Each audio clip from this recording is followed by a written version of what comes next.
49 fertility centre మీకు అందిస్తుంది కేవలం 899 రూపాయలకి ఫర్టిలిటీ అసెస్మెంట్ ప్యాకేజ్. ఏపీ ప్రభుత్వం విద్యా సంవత్సరం ప్రారంభం వేళ కీలక నిర్ణయాలు తీసుకుంటోంది. కూటమి ప్రభుత్వం తల్లికి వందనం నిధుల జమపైన కసరత్తు మొదలుపెట్టింది.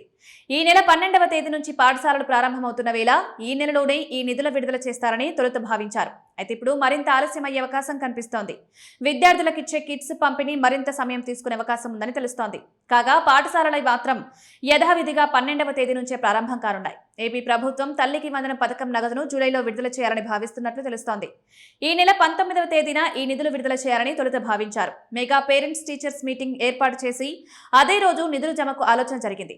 అయితే ఇప్పుడు జూలై మొదటి వారంలో తల్లుల ఖాతాలో నగదు జమ చేసేందుకు కసరత్తు చేస్తోంది.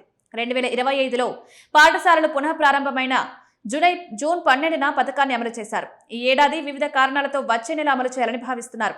గతేడాది 67.27 లక్షల మందికి పథకం వర్తించగా ఈ ఏడాది ఆ సంఖ్య 68 లక్షలుగా గుర్తించారు. 1వ తరగతి నుంచి ఇంటర్మీడియట్ విద్యార్థుల వరకు ఈ పథకాన్ని అమలు చేస్తున్నారు. గతేడాది నిబంధనల ప్రకారమే ఈ సంవత్సరం కూడా పథకం అమలుకు ప్రభుత్వం చర్యలు చేపడుతోంది. ఎంతమంది పిల్లలుంటే అంతమందికి నిధులు వేరువేరుగా అందుతాయి. కాగా ఇందుకోసం సుమారుగా 9,000 కోట్ల అవసరం కానున్నాయి. ప్రభుత్వం ఏడాదికి 67 లక్షల మందికి పైగా పథకాన్ని అమలు చేస్తోంది. జూలై తొలి వారంలో ఈ నిధులు విడుదల చేసేందుకు ప్రభుత్వం తాజాగా కసరత్తు పోతులు పెట్టినట్లు సమాచారం.